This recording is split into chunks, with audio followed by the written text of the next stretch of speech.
morning, everyone. Welcome to Unity Spiritual Community in Citrus Heights. Please rise and join us in singing our opening song, We Are All Friends Here.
Thank you, Mike.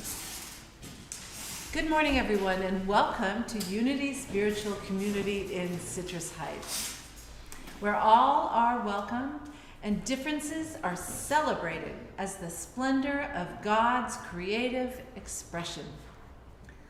So today is Palm Sunday, and it's the beginning of Holy Week, which commemorates the final week of Jesus' life on earth. So this week, we learn again of Jesus' peace, his purpose, his love, his acceptance, and his capacity for forgiveness. And Palm Sunday in particular teaches us that when we answer the call of our hearts, we grow in our awareness of our oneness with God. And so today we listen for that call and for the clarity and the understanding of our eternal truth. And so it is. I'm Lisa Lawson. I'm licensed Unity teacher here at Unity Citrus Heights, and I am happy to be joined by my husband, Michael Lawson, in music today.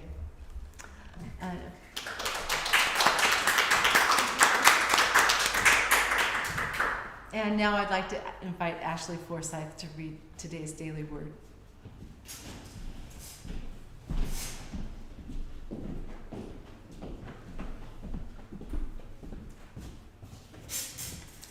Hello, today's Sunday, April 13th, 2025, and the words for today are Palm Sunday. I celebrate the divine presence within. On Palm Sunday, I celebrate the divine presence within. Today is Palm Sunday, the commemoration of Jesus' arrival in Jerusalem that symbolizes the awakening of the Christ awareness in humankind. Those who followed Jesus into Jerusalem shouted, "Hosanna, blessed is the one who comes in the name of the Lord." Imagining this joyous scene, I feel inspired to follow Jesus' actions and express more and more of the love, peace, joy, and light of my Christ nature. As Holy Week begins, I open my heart and mind to more fully embody and share the Christ of my being. I feel blessed knowing others around the world are doing the same. Together we bring peace and healing to the world and to one another, fulfilling the promise of Jesus. And the scripture is from John 12:13, and it reads, "So they took branches of palm trees and went out to meet him, shouting, 'Hosanna, blessed is the one who comes in the name of the Lord.'" Palm Sunday.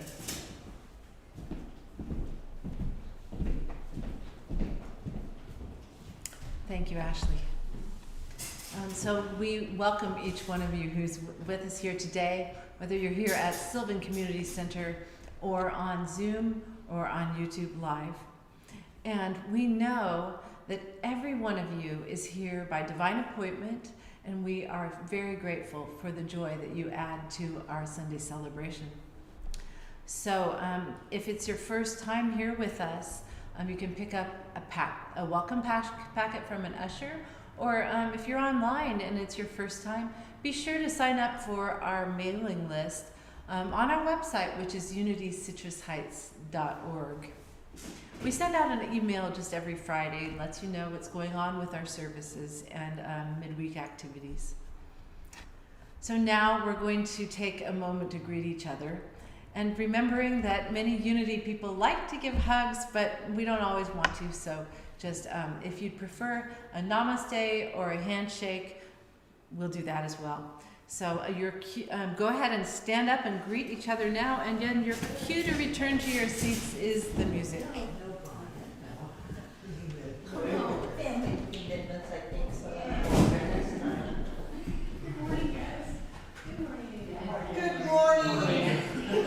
How are you guys? Hi, beautiful. Good morning. Thank you. Thank you. Home's on today. She's a patient. Yeah. You're working stuff tomorrow. Happy Sunday. Good morning. How are you? I didn't get it. Good morning.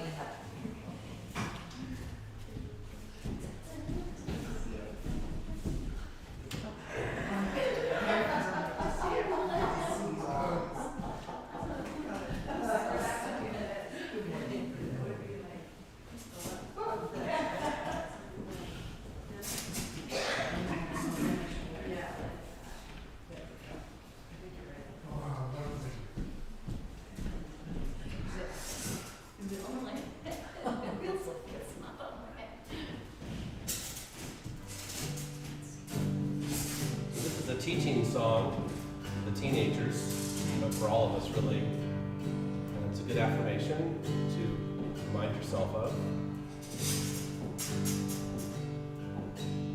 I'm a sacred soul. I'm a sacred soul. I'm a spiritual being. I'm a spiritual being. Living in a physical body. Living in a physical body. Yes, I am. Yes, I am. Yes, I am. Yes, I am. Yes, I am. Yes, I am. Yes, I am. Yes, I am. And I am free. I am free. And I am happy. I am happy. I am free. I am free. And I am happy. I am happy. And I am free. I am free. And I am happy. I am happy. I'm unlimited. I'm unlimited. I'm unlimited. I'm unlimited. Yes, I am. Yes, I am. Yes, I am. Yes, I am. So you saw Amy doing motions, and Mark Stanton Welsh teaches the kids to do these motions, and at first when they're new, they do the motion, they're sitting there thinking, I'm not doing that's so stupid, I'm not going to do that. Then eventually they all do it. So we're not going to do all the motions, but we're going to do it one more time. And when you say, yes, I am, you can do the seated. He has the kids do, yes, I am, which is so old school. Yes, I am. But when you get your body moving and you say the words, it all is a package of really owning the idea that the song has. So we're going to do it one more time, a little faster.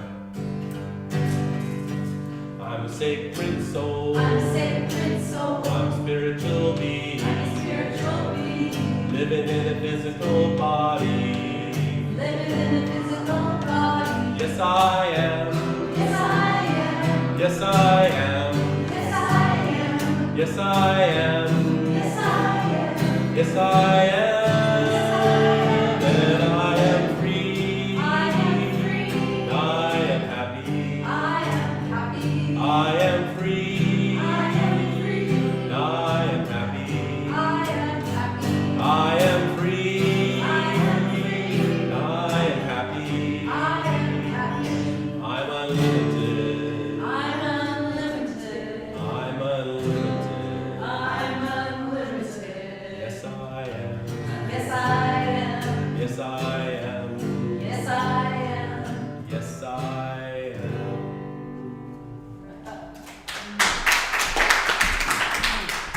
Thank you. So if you don't know Mark Stanton Welch, he's the musician who leads the kids in the music at our youth rallies. It's YOU rallies are our meetings for the whole region all the youth chapters in the region. And it's incredibly important. These kids get to learn that they are sacred souls, they are spiritual beings, and have a really great time at the same time. And we have a YOU meeting today, actually, at 2, and that's for, we have a group. The YOU group is for ages 13 through 18, although we could go down to Uniteens maybe too, which would be down to 11. And then we also have another group forming in the Sacramento area that's called What's Next? And it's for ages 18 through 25. And they just met last week. So if you know any kids who are interested in being with a group that's like this unity, we'd love to have them. All right, so we have a special presentation next.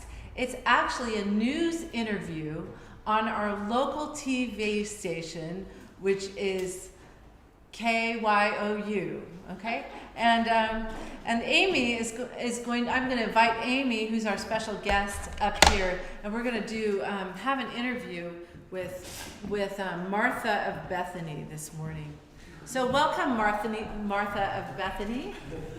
Hey, thank you. I'm so happy to be here. Yeah, welcome to Good Morning Jerusalem on this beautiful day. I have as a guest in our studio this morning, Martha of Bethany, and she's the sister of Lazarus. And Martha has been traveling with Jesus of Nazareth, who arrived in Jerusalem yesterday, and he's created quite a stir, from my understanding. So good morning, Martha, and thanks so much for joining us in the studio. Good morning. So happy to be here. All right. So let's see, Amy. Martha. Martha. Sorry, I got your name wrong. Martha, can you just come a little closer to me so that our TV viewers can see you as well? Course. Good. I'm Okay. sorry. All right. I'm not used to being on TV. Oh, yeah. Very understandable. So, Martha, it's my understanding there was a huge crowd gathered when Jesus came into the city yesterday. Were you there? Yes, I was. It was so exciting. Jesus came in on a donkey. A donkey. People were shouting, Hosanna! And throwing down their cloak in front of them. Some people even threw out palm branches in front of them. Wow. But why were they so excited? They were so excited because Jesus has been teaching and he's been performing miracles all across Galilee. He's healed many people. He made blind men see, and he even raised my brother Lazarus from the dead. No, really? Yeah, he had been in the tomb for 4 days, and Jesus called him, and he came out. Wow, I can hardly believe that. Can you believe that? I've never heard of that before. Are you saying all these people came in with Jesus and after they saw all these healings? Yes, but not only that, there was a huge crowd listening to him teach, and they had nothing to eat. They weren't thinking ahead, I guess. No, they were not. So Jesus took 7 loaves of bread and a few fish, and he fed 4,000 people. No. I'm serious. I saw it. I was there. They must think he's something pretty special. Oh, yes, they do. They think he's the Messiah. Mm-hmm. Yeah, they think he's going to fulfill the prophecy and save the Jewish people and create a new kingdom. Oh, well, that's amazing. It is. Yes. I'm so excited. Yes, and we'll be keeping a close eye on Jesus of Nazareth in the coming days. Martha, thanks so much for your time, and congratulations on the revival of your brother. Thank you. So from what we understand, our latest news is that Jesus has entered the temple and has disrupted the market and overturned the tables of the money changers. He's causing quite a ruckus, and the temple priests are very concerned, especially since he has such a following. Stay tuned for more updates.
That's a new one for us. We pulled it out just for today.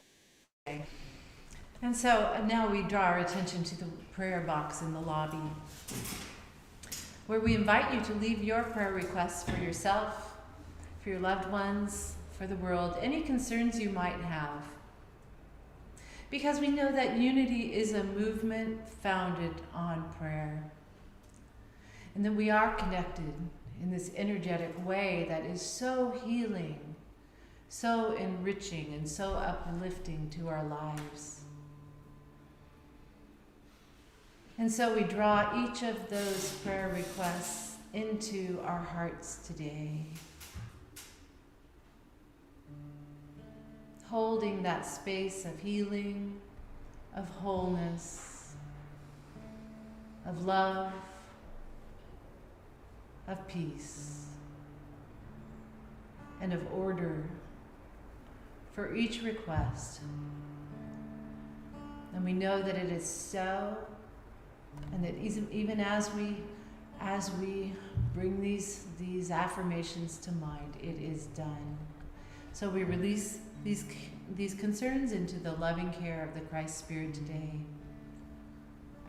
Amen.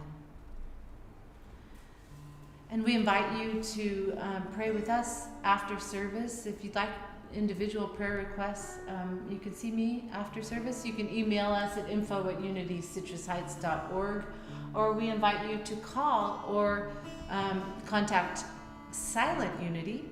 A great way to do that is on the Be Unity app, which you can find. Oh, it says You Pray. That's old. That's wrong. It's called Be Unity, and you can find it at unity.org.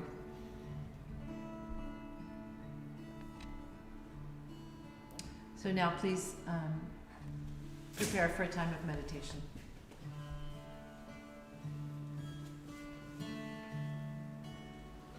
Oh Spirit, guide me deep inside me.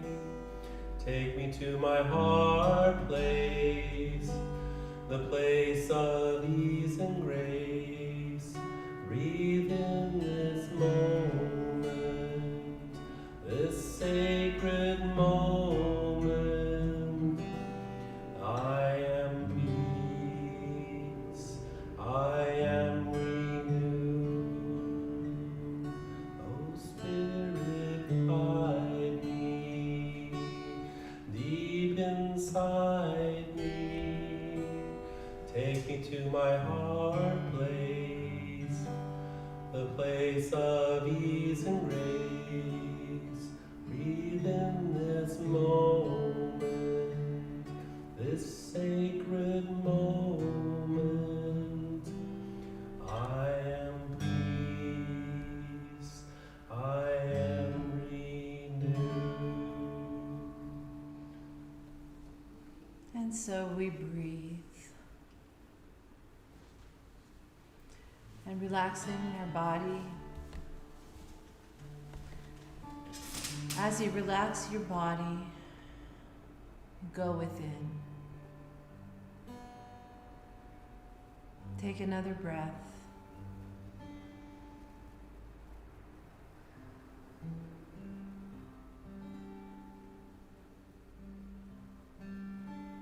And I invite you now to go with me to the upper room. This is a place we go to prepare. A place of no distractions. A place we go to pray, to commune with the divine.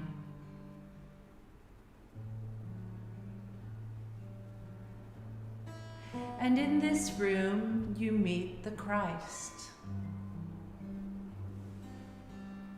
And today, Jesus meets you there.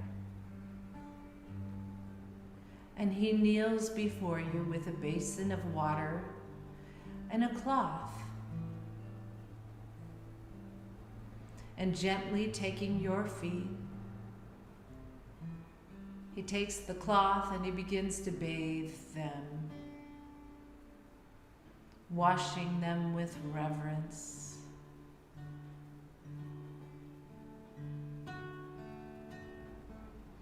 And as he looks up at you, Jesus' eyes are full of love. He knows what is to come. That just as he is to be transformed, so are you to be transformed. And in the washing of your feet, you are spiritually made ready for your coming path, leaving behind the dust of the past.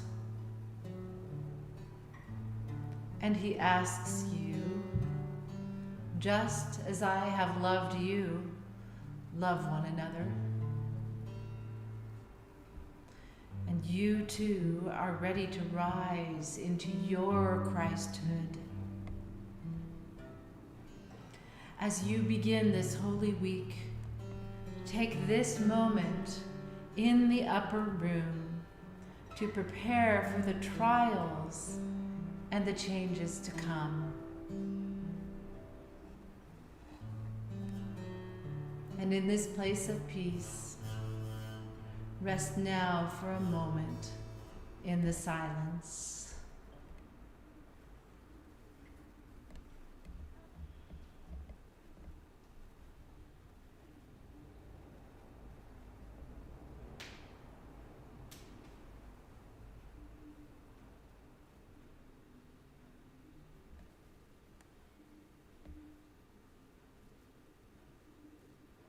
Peace, be still.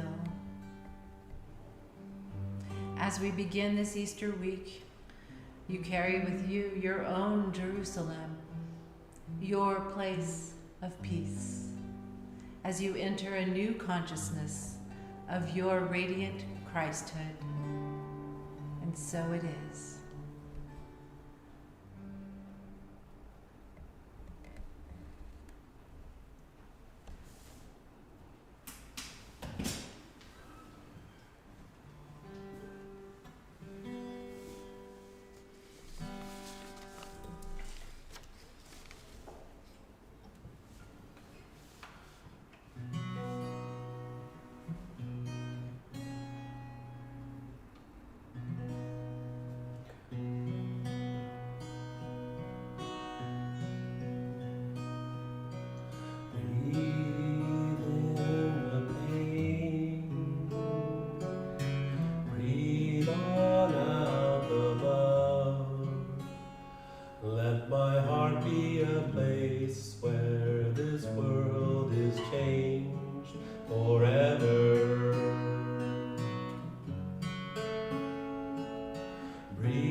Breathe in the pain.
That's a song by one of our favorite chant artists. That's Michael Stillwater.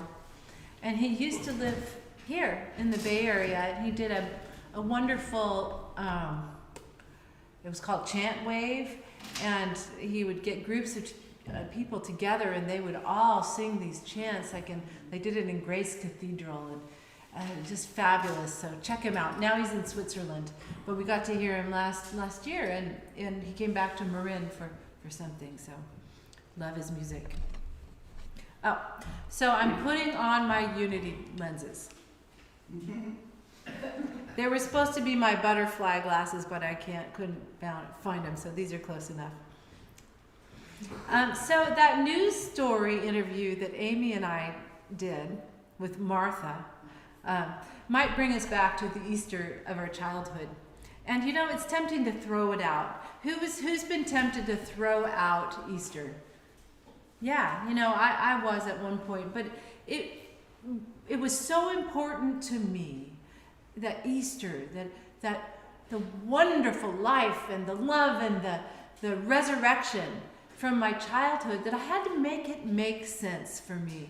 And the funny thing was that I did this before I joined Unity, before I even knew about Unity. No, I guess I knew about it, but I still had to make sense in my own mind.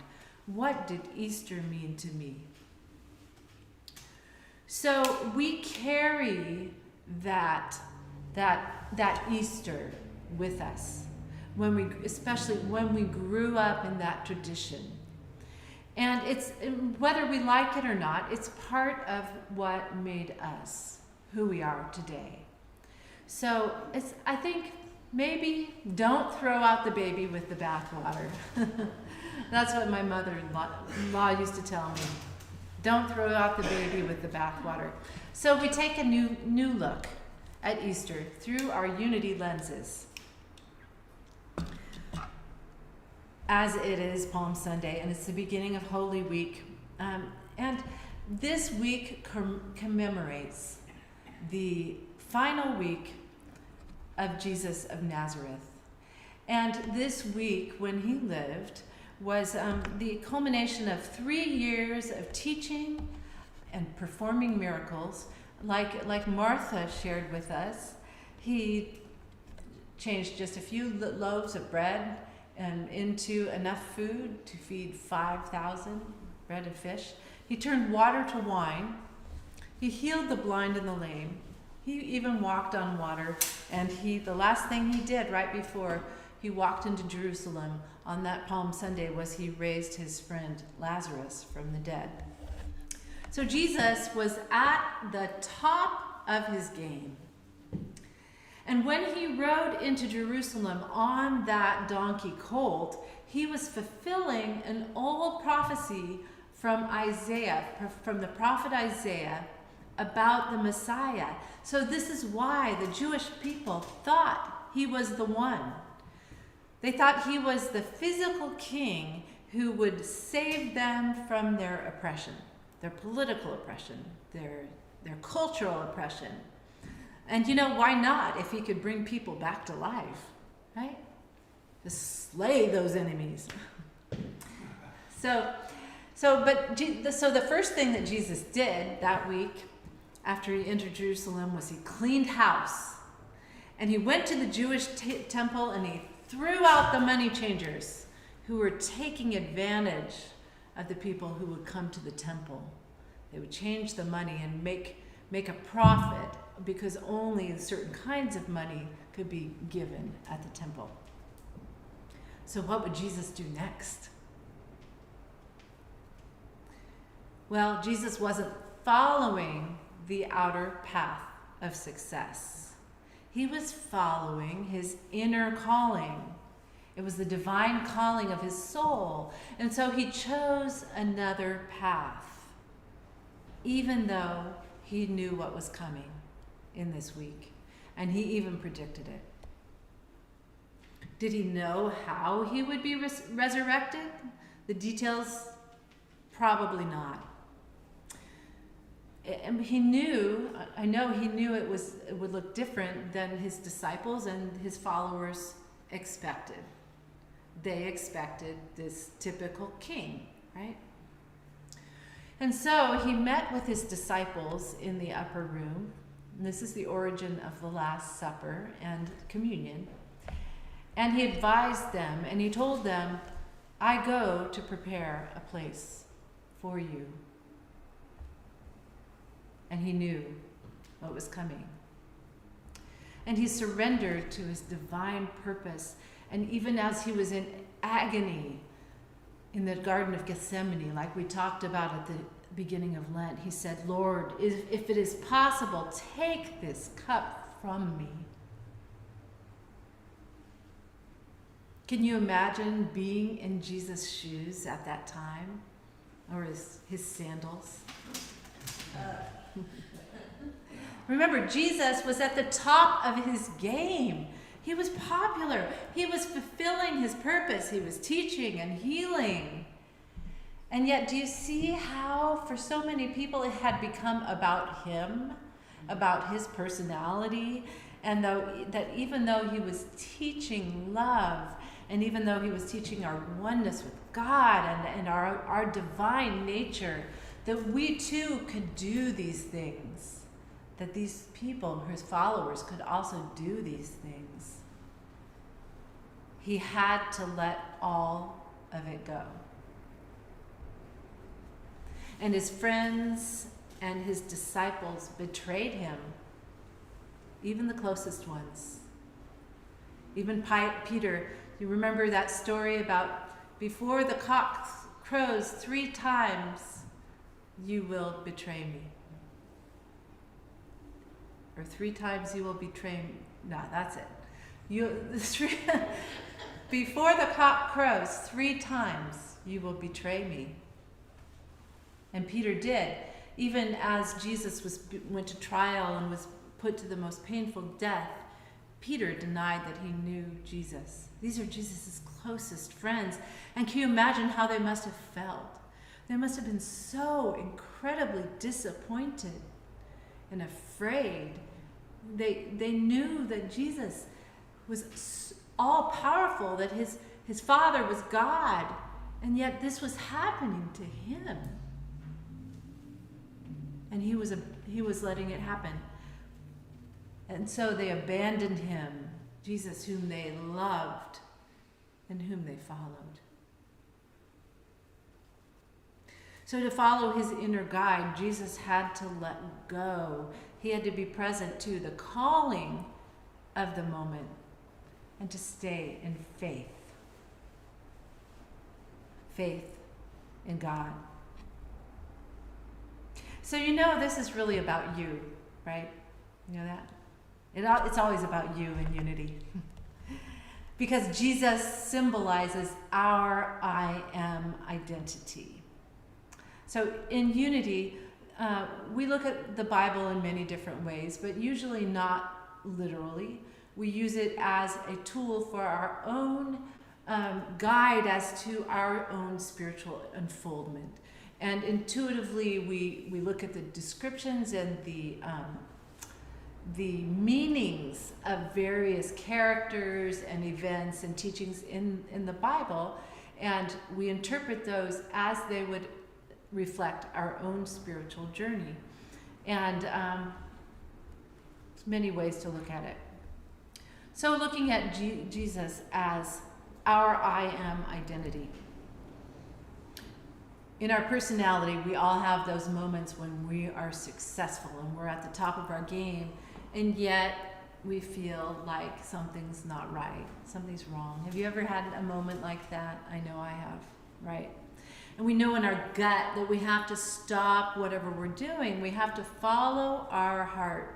We have to follow our soul's purpose. And you actually might be there right now. You have to choose authenticity, and you may have to release success to follow the lead of your soul. And then we all go through a crucifixion at these times. So Jesus going up to Jerusalem actually represents the last step in your soul's unfoldment when your personality is crucified and you live as your Christ nature. Does this just happen once in our lives? I don't think so, no. Yeah, isn't that interesting? Keeps circling around like a spiral, maybe. And this change might simply take place in your way of being, and your thoughts and things in your life might not change that much. But for many of us, there's also a life change that goes along with this time of release and crucifixion and resurrection. As we give up our attachment to the ideas of material success, and then we become centered in higher consciousness, things in our lives just have to change. And I'm not going to tell you the whole story, but I was called to leave a successful classical music career and follow a path toward ministry. And there was a crucifixion in this, leaving behind the audience we developed, and the players I was working with, my leadership position, but also just my classical musician identity. I had to leave that identity behind once and for all. People still think of me that way, but I think of myself not so much that way. So what of the outer world are you ready to release, to outgrow, to follow your soul's purpose today? Because you matter.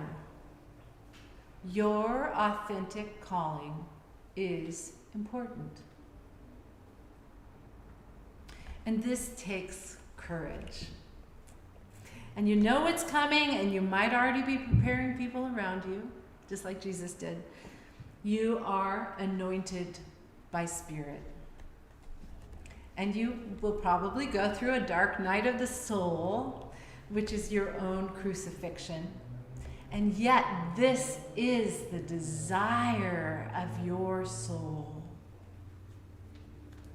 Just as Charles Fillmore, Unity's co-founder, said in Keep a True Lent, he tells us that sincere desire is a form of prayer. Deep desire is essential for spiritual growth. It's desire, earnest, intense desire that draws the whole being up out of mortality and its transient joys into the power to appreciate and receive real spiritual blessings. That's pretty cool. It's telling us if we desire something, it's leading us to our spiritual good. We're drawn out of mortality and everything that is transient into the power to appreciate and receive real spiritual blessings. That's living as the Christ. He tells us that we demonstrate truth in our body and affairs when we do this, when we conform to the creative principle of God. We follow God's lead just as Jesus did. I thought it'd be fun to have a few examples of this. And I can't think of a better example than Oprah Winfrey, who was a news anchor and talk show host in Chicago.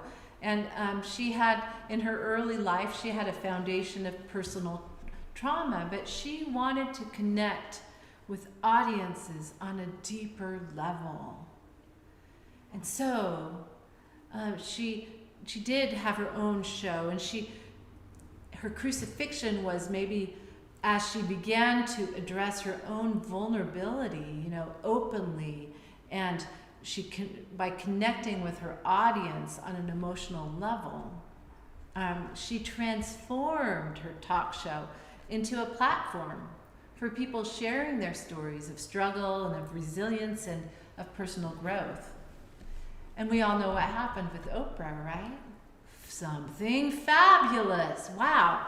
She built a media empire, empowering and uplifting others through her deep understanding of pain and the potential for healing and transformation. So, what's your authentic calling? How are you being called to show up? Here's another one. Jane Goodall. Do you know who Jane Goodall is? She was the woman who lived with the chimpanzees, right? Well, Jane Goodall had a comfortable life and a secretarial job in London. But from the time she was young, she was fascinated with animals, and she deeply desired to live with them, live among them. Who wants to do that? Anybody here? Not in the jungle. Not in the jungle. Okay. And so she had this childhood dream to go to Africa and to study wildlife. But she had no formal scientific training, and she was a secretary. But in her early 20s, she followed her dream, taking a variety of jobs in Africa. She went to Africa, and she ended up living with and observing chimpanzees in their natural habitat in very difficult living conditions and very socially isolated. That was sure a calling. And her research was groundbreaking, and it revolutionized the understanding of chimpanzees. And as a result of that, she received a PhD from Cambridge University. And also, she became a powerful voice for animal welfare and environmental protection. She also wrote a book recently that my sister gave to me called The Book of Hope. So it's interesting, that was Jane Goodall. But in terms of our own personal transformation following our calling, I think that we often go through these times together. And for those of you who are into astrology, we see that even in the stars, right? We go through these times of choosing something that is our calling and our path. And right now, I think it's Palm Sunday in our world. We are the height of technological success. We're at the height of knowing how to use our environment, having what we want. And yet, many of us are following our calling to be accountable, to create the world we desire for future generations. It feels pretty rocky, doesn't it? Yeah. And it's also Palm Sunday in our church. We have certain ways of doing things and being in this world, and yet things are changing, especially with Reverend Carla being ill.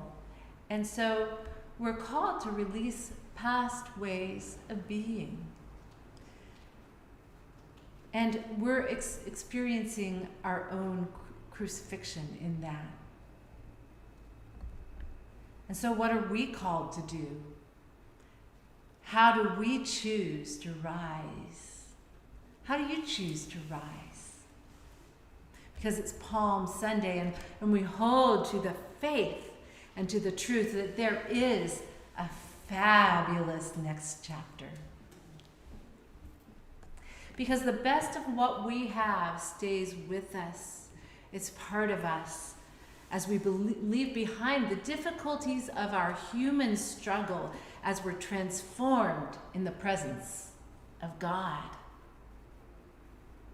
So have courage, because the Christ Spirit lives, moves, and breathes in you and as us. And you have all that you need right now as you follow your authentic calling, as you step forward and you choose to rise.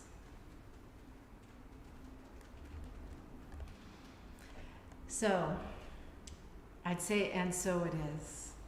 But I want to just close on a lighter note with another story about Jesus. that's so appropriate for this week. So Jesus had just been crucified, and a crowd was gathering near the cross. And among the crowd was Peter, silently praying. He must have decided it was okay to... Anyway. Suddenly, Peter heard someone whisper, "Hey, Peter." Confused, Peter looked around to see who was talking. He didn't see anyone who would be talking to him, so he went back to praying. And again he heard the whisper, "Hey, Peter." He looked up at the cross and saw it was Jesus talking. Then he hears, "Peter, come here." As Peter starts walking to the cross, people began to throw rocks at him because they didn't want him trying to take Jesus down. One rock catches him in the head and he falls to the ground bleeding. Yet still he hears, "Peter, get up here." So he starts crawling to the foot of the cross. And when he reaches the cross, he gets on his knees. He looks up at Jesus and he asks, "Yes, Lord, what is it you ask of me in your time of need?" Jesus looks down on his disciple and says, "Did you know I can see your house from here?"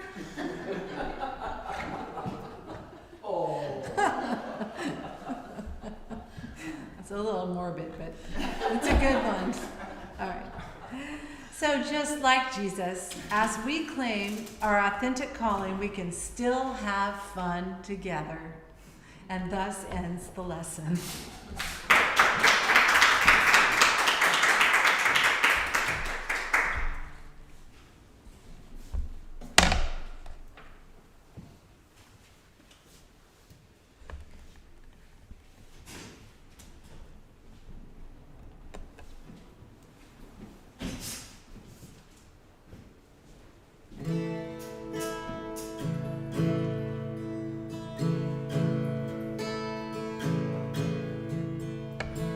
Jerusalem, Jerusalem, all roads lead to you.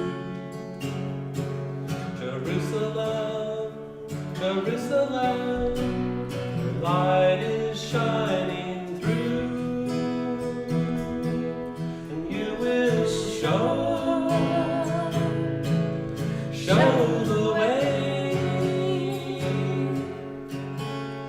to all who see it shine. We will live in peace in Jerusalem this time. The walls will keep you in, the walls will keep you out. The gates are calling those who know what it's about.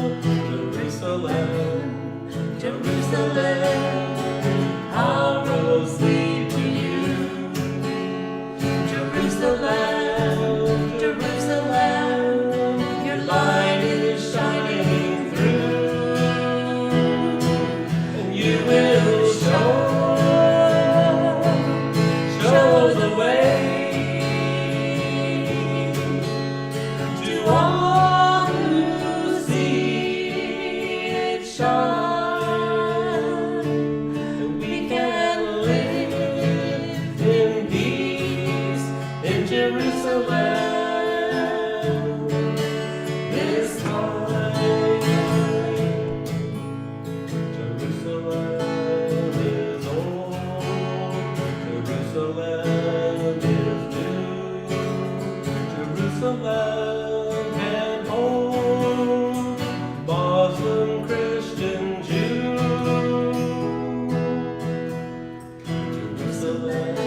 shine.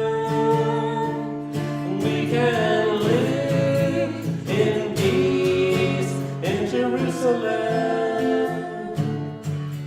this time. The markets and the alleys, the temples and the tombs, a place for all believers. It has so many rooms in Jerusalem, Jerusalem. All roads lead to you, Jerusalem, Jerusalem. Your light is shining through, and you will show the way to all who see it shine. And we can live in peace in Jerusalem this time. Yes, we can live in peace in Jerusalem this time.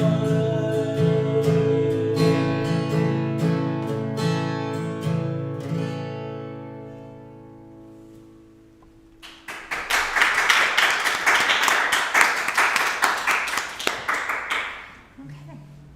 And you got the offering bag, right? Okay, thank you, Bee.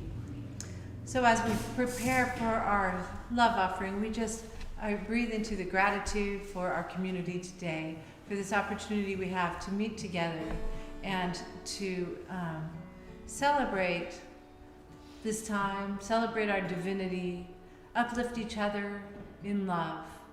And so we are just grateful for every one of our gifts as they pass through this community to bless us and bless the world. So, knowing we bless these offerings and all they provide, we say our affirmation together. I give thanks for my new vision of God as my infinite, constant, abundant source. And so it is. So we invite you to, as we pass the offering bag, if you're not making your offering here today, just go ahead and bless it and bless the offering as you pass us by. You may also make your gift at unitycitrusheights.org. It is your offerings that support our ministry. So now join us, please, in singing Divine Love Flowing Through Me. Divine love flowing through me, blesses and multiplies all that I have, all that I give, all I receive, and all that I am. Divine love flowing through me, blesses and multiplies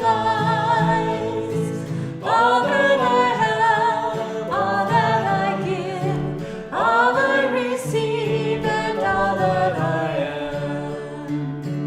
Freely, freely I have received, freely, freely I give. Divine love through me blesses all that I have, all that I give and receive.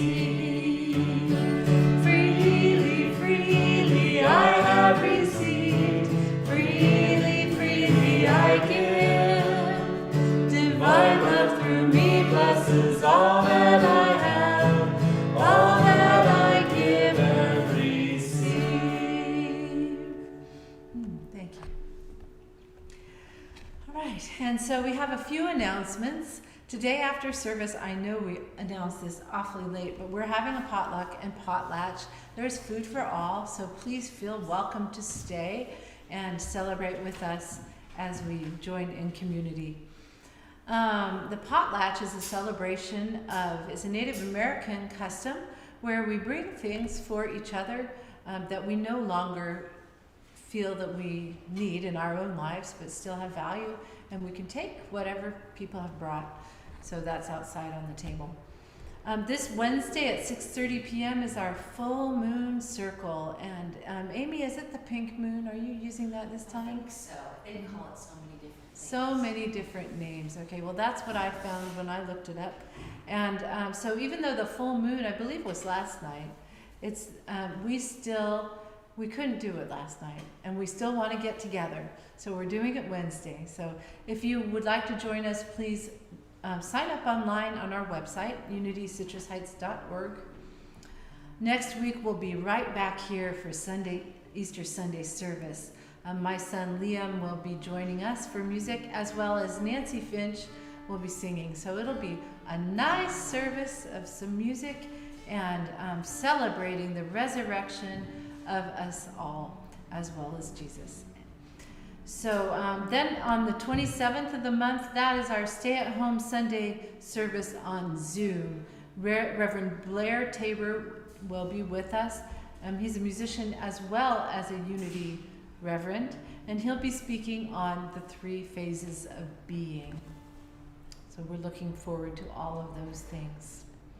And I think that's all the announcements. So let's now circle up and sing our closing songs. We're singing We Call. No, we don't sing we. That's, oh, you know, I used an old PowerPoint. Go ahead and skip ahead. There we go. Let there be peace on earth, and let it begin with me. Let there be peace on earth, the peace that was meant to be. With God as Creator, family all are we. Let us walk with each other in perfect harmony. Let peace begin with me. Let this be the moment now. With every step I take, let this be my joyful vow. To take each moment and live each moment in peace eternally. Let there be peace on earth, and let it begin with me.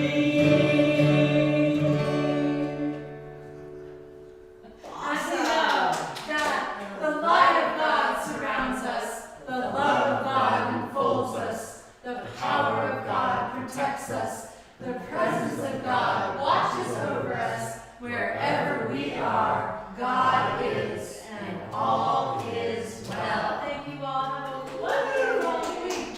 God bless you all. Well, we're all staying. Yeah. All right, Michael, will you sing Good Thing? We love that song. Got a good thing going on around here. We got a good thing going on around here. You see on each and every face, there's sweet, sweet spirit in this place. We got a good thing going on around here.